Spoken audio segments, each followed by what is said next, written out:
എന്തിപ്പോ ഈ പിള്ളേർ കളിക്കുന്നത്? എല്ലോ ആയാ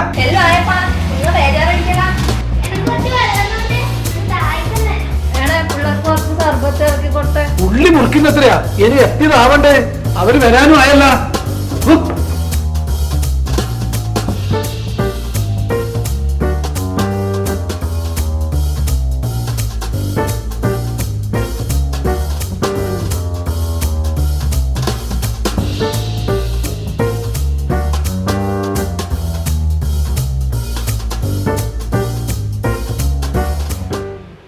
ഒരു ഗ്ലാസ് വെള്ളം കുടിക്കുന്ന എല്ലാം ആയില്ലേ? എല്ലാം ആയി.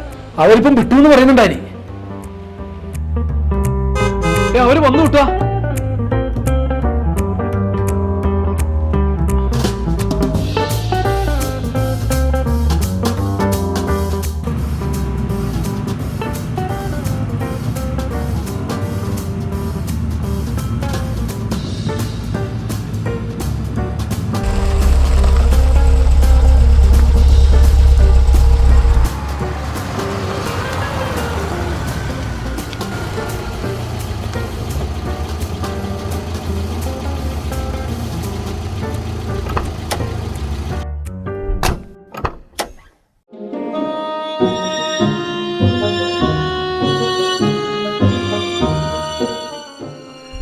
രണ്ടു ദിവസം ആശുപത്രി കിടക്കുമ്പോ ആകെ ക്ഷീണിച്ചു പോയല്ല. ആ വെള്ളം ഞാൻ എടുത്താ കുടിക്കാൻ.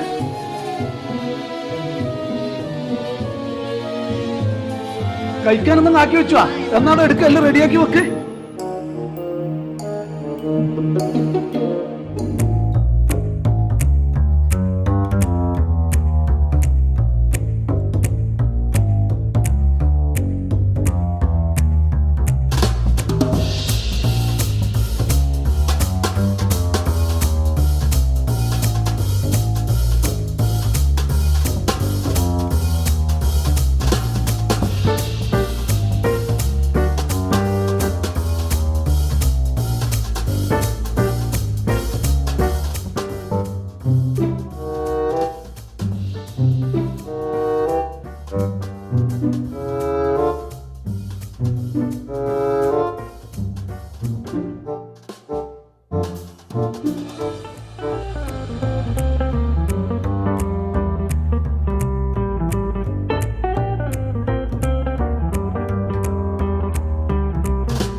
നിങ്ങ ഇപ്പൊ വിചാരിക്കുന്നുണ്ടാവും ഇങ്ങനെയല്ല നടക്കൂന്ന്.